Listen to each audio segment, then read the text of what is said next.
Hey, it's Finn. So I think I'm going to give a tutorial series on this map that I have made, or I'm still making it. I'm still doing some adjustments, but it's pretty much done. It's called Cops and Robbers. I may have shown it to you before. I don't remember, but it's not the normal Minecraft Cops and Robbers that people do, where there's a bunch of like people in jail, and there's one what's it called, a warden, and the people have to try and escape from the warden. It's not like that at all. It's more like the playground game of Cops and Robbers. So I am going to do a different video on each like aspect of this game and how I designed it and how to do like the redstone and the command blocks and all that kind of stuff. So this episode I'm going to start out with choosing teams. I suppose I'll do robbers first and then I'll do cops. So you can see I've got these floating nameplates. I'll go into that in a different episode. But once you walk past them, it will start to put you onto a team. Like right now I'm on the robbers. You can hear I've got that sound. And I have teleported, and there's an effect or so. Yeah, and then I've got the resistance effect. The effect I was talking about was the fade-in effect. And I've got all these items too. And I am on the robbers team, as you can see by the floating thing up there. Oh, you probably couldn't see my mouse. Anyway, I will show you what happens there. I'm going to return back to spawn. So I'm going to go game mode SP myself down underground to show you this. I'm actually going to turn off the mechanism that is putting me onto the teams, just so that I can reliably go over there and not accidentally teleport away. Oops. Oh my goodness, why can't I not pick this up? There we go. So I'm just gonna, here, I'll just put that in my inventory right now. You know what, I'm gonna start out with this room. This is how it detects if you're standing in the right place. I used to have pressure plates right here and right over here. But then I decided it'd be pretty cool if I had it just so you walk over in that area and it knows where you are and puts you onto the right team. So the way I have done that is I've got this hopper clock over here. I don't know how fast it is, but I had this dragon egg in it. So you can see it alternates between these two. It doesn't matter that it alternates, I just had it that way. This is the simplest clock I could really think of. And what it is doing is when it hits this comparator, and the comparator is testing to see if there's the dragon egg or any object really inside the hopper. The comparator outputs a signal. I suppose I'll do it on robbers first. And that signal goes into this command block and runs the block. And it tests for anybody in these coordinates. So you'll see if it tests for somebody at 22, 69, 67, or within 2 blocks of that, which is 2 meters. And if so, that's what this comparator means. It will send a signal to this command block, which sets an air block at a certain place it destroys whatever block's already there, and it sets air there. So I'm going to copy this and teleport there so you can see where that is. So I'll TP there. Oops, I just copied nothing. Let's try this again. Copy, did I do that right? TP, yep. So it is setting an air block right here. Oh, suppose you won't be able to see it since it's kind of underground. Anyway, it's setting an air block right where this redstone block is now. And then right after that, oh, did I lose it? Where did it go? Oh, here we are. Excuse me. Right after that, that's what the repeater does. It sets it to a redstone block. You know what, I probably shouldn't have that big of a delay here. I might fix that later. And same thing happens over here with cops, except with a new position. So, when it has detected that you're over there and places that redstone block, it powers this entire row of redstone dust. And that activates this whole timing system, as you can see by these repeaters set at different delays, to put you on the team. So the first thing that it does is that, here, let's find it. Okay, this is the first thing it does. It sets your world score to 1. So, right now my world score is 0 because I'm in the lobby. That's not what the 0 up at the top means. I don't know why I hit that button. The 0 up at the top means something completely different. But my world score is 0. That means I'm in this lobby area. And when it sets my world score to 1, it makes it so that all these commands apply to me. And then once it finishes all these commands, it sets my world score to 2.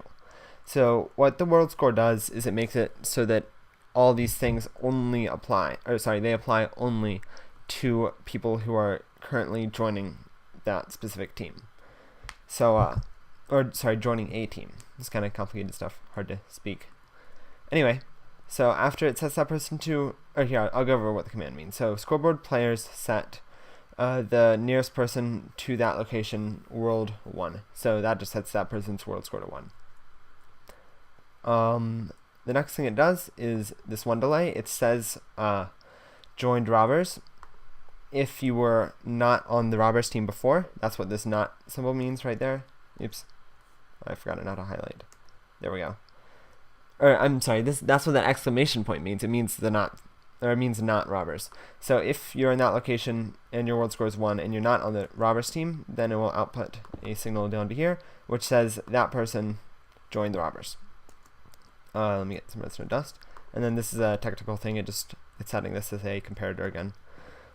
It's kind of weird. I don't know why you have to do that, but you do.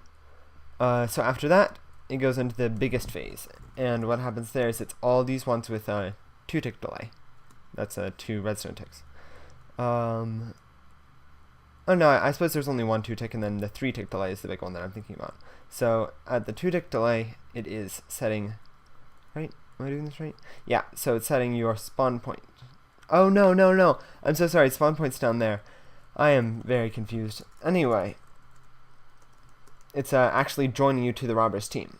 So it's scoreboard teams join robbers, the person, or the nearest person whose world score is 1. And then it has all these, pretty much all the rest of the things affect you. What they are, I'm not going to go into the commands. It's pretty simple. One, it is giving you this transition, and what that is it's just giving you a blindness effect for 2 seconds, and that gives that kind of fade in that you saw. I'm not sure if you saw it or not. It's kind of subtle. The TP is later. Anything else over here? Oh yeah, it's setting your spawn point to the robber spawn. It is changing your game mode to adventure. It is giving you all these things. It gives you a potion called ninja mode, which I'll go over later. Not in this video, but when I'm talking about the different classes, or not classes, I'm sorry, teams.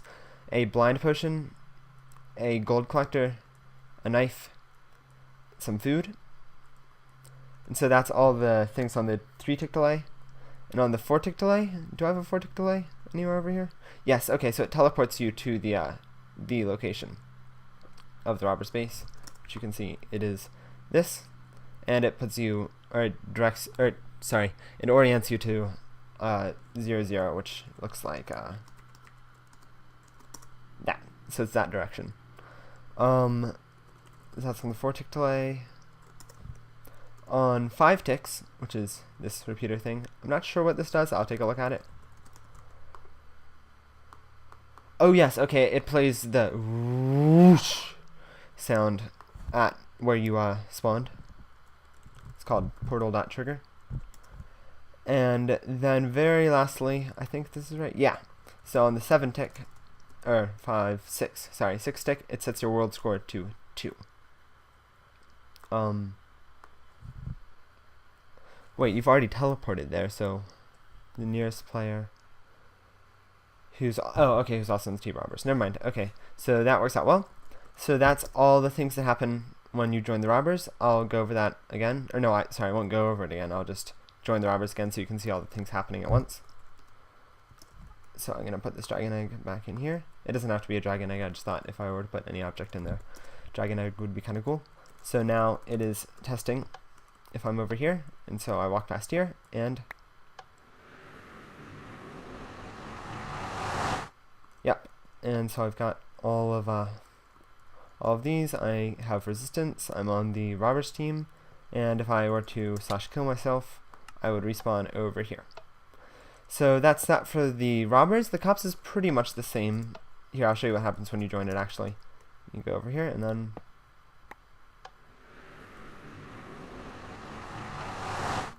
yep, and then I've got my resistance and everything. The resistance is just like a grace period when you spawn to make sure no one camps at the spawn. Alright, any spawn that is. I'll show you the things down here. It's almost exactly the same. with the transition, saying that you joined comps, actually put you on comps, teleport you, set your game modes, spawn point, all the stuff. It gives you some different items, sets your world score to 1 then 2. It's pretty much the exact same for comps, except whenever it will say cops, it says robbers now, and it gives you the different items. So that's that for joining the teams. And in order to get back to spawn, what I have is this pressure plate, which activates this command block, which just teleports you there. And when you stand on the on this pressure plate, there's all sorts of stuff that it does, but I'll go into that later. Yeah, I suppose that is it for joining the joining teams in this game. So thank you for watching, and I hope you learned something about redstone or command blocks or how this game works or that kind of thing. So thanks for watching. See you guys later, or in the next video, which I suppose will be later. Yeah, you get what I mean. See you guys later.